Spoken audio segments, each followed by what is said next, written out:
عليكم ورحمة الله وبركاته. الحمد لله وحده والصلاة والسلام على من لا نبي بعد. أما بعد، أعوذ بالله من الشيطان الرجيم. بسم الله الرحمن الرحيم.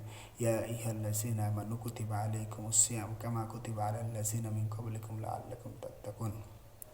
قال رسول الله صلى الله عليه وسلم: من صام رمضان إيمانا واحتسابا غفر له ما تقدم من ذنبه ومن قام رمضان إيمانا واحتسابا غفر له মা তাকদ্দামা মিন যামবিহি ইলা আখিরিল হাদিস। আলহামদুলিল্লাহ, সমস্ত প্রশংসা সেই মহান রব্বুল আলামিনের দরবারে। সম্মানিত দিনী ভাই ও বন্ধুরা আমার, সম্মানিত দর্শক ও শ্রোতামণ্ডলী, আজকে আমরা মাহে রমজান মাসের এই সিয়াম তিনটা স্তরে বিভক্ত। মাহে রমজান মাসের এই সিয়াম রমাজানের রোজাটা হলো তিনটি স্তরে বিভক্ত। এই তিনটা স্তর নিয়ে আলোচনা করবো ইনশাআল্লাহ। এক, সাধারণ স্তর। সাধারণ স্তর নিয়ে আমরা আলোচনা করবো ইনশাআল্লাহ। পেট ও লজ্জা স্থানকে কামনা পূরণ থেকে বিরত রাখা। তাহলে এক নম্বরে কি বুঝলেন? পেট ও লজ্জা স্থানকে কামনা বাসনা পূরণ থেকে দূরে রাখা, এটাই হলো সিয়ামের প্রথম স্তর। আর এই দুটি সত্য ভঙ্গ হওয়ার ফলে সিয়াম ভঙ্গ হয়ে যেতে পারে। নাম্বার 2, 2 নম্বর স্তর, সিয়ামের বিশেষ স্তর। এই স্তর সাধারণ স্তরের চেয়ে উপরে। এই স্তরে সিয়াম পালনকারী শুধু পেট ও লজ্জা স্থানকে হেফাজত রাখে না, বরং সমগ্র অঙ্গ প্রত্যঙ্গকে হেফাজতে রাখে। যেমন চোখ, জিহ্বা, হাত, পা, শ্রবণ, দৃষ্টি, সকল অঙ্গ প্রত্যঙ্গকে গুনাহ থেকে বিরত রাখে। তথা সিয়াম পালন অবস্থায় মিথ্যা কথা বলে না, গীবত করে না, গান শ্রবণ করে না, অশ্লীল দৃশ্য দেখে না, 5 ওয়াক্ত সালাত আদায় করে। এরপরে আসুন প্রিয় ভাইরা আমার, রমজানের সিয়ামের 3 নম্বর স্তর।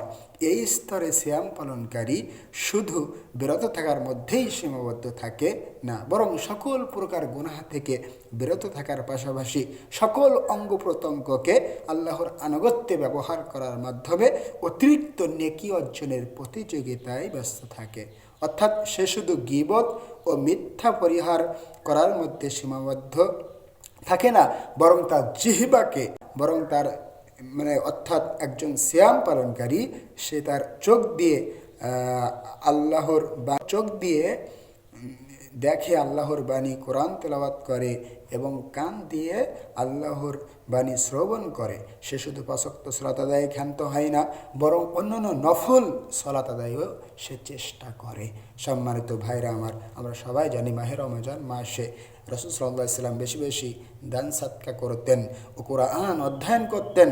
অন্তত গোটা রমজানে, সমগ্র রমজান মাসের মধ্যে কোরআনকে একবার হলেও শেষ করার চেষ্টা করতে হবে। অর্থসহ বুঝে হলেও আরও উত্তম হয়, ভালো হয় রমজানে। এরপরে আসেন রমজানে ইতিকাফ করা। রমজান মাসে ইতিকাফ করতে হবে। আল্লাহর নৈকট্য অর্জন, সন্তুষ্ট অর্জন, তাকওয়ার একটা বড় মাধ্যম হলো ইতিকাফ করা মাহে রমজানে। এটা চেষ্টা করতে হবে। এরপরে দেখুন, বিশেষ করে শেষ দশকে এবং এই সময়ে অধিক ইবাদত করা উত্তম। সহিহ বুখারী ও মুসলিমে আয়েশা রাদিয়াল্লাহু আনহা থেকে বর্ণিত একটি হাদিস এসেছে। তিনি বলেন, নবী সাল্লাল্লাহু আলাইহি সাল্লাম বলেন, রমজানের শেষ দশকে, আয়েশা রাদিয়াল্লাহু আনহা বললেন যে নবী সাল্লাল্লাহু আলাইহি সাল্লাম যখন রমজানের শেষ দশকে প্রবেশ করতেন, তখন তিনি তার কোমর বেঁধে নিতেন এবং রাত্রি জাগরণের জন্য, ইবাদত করার জন্য তিনি রাত জেগে ইবাদত করতেন এবং তার পরিবার পরিজনকে রাতে জাগিয়ে দিতেন। প্রিয় ভাইরা আমার, অর্থাৎ এক কথায় এই সিয়াম পালনকারীদের সর্বোচ্চ স্তর, সবচেয়ে বড় স্তর, উত্তম স্তরে পৌঁছতে হলে শুধু শরীরকে আপনার খাদ্য খাবার থেকে বিরত রাখলে হবে না, বরং অন্তরকে, প্রত্যেকটা মানুষের হৃদয়কে, কল্পকে, অন্তরকে আল্লাহ ব্যতীত সকল কিছু থেকে পবিত্র করতে হবে এবং মহান আল্লাহর সকল রকমের আপনার আনুগত্যের মাধ্যমে মহান আল্লাহ রব্বুল আলামিনের সকল বিষয়কে, সকল জায়েজ, বৈধ, হালাল বা আদেশসূচক বিষয়কে আনুগত্য করতে হবে এবং নিষিদ্ধ বিষয় থেকে, হারাম বিষয়গুলো থেকে দূরে থাকতে হবে। আল্লাহ রাব্বুল আলামিনের সমস্ত আদেশ নিষেধ বিধিবিধানগুলো মেনে চলতে হবে এবং রাসূল সাল্লাল্লাহু আলাইহি সাল্লামকেও অনুসরণ করতে হবে।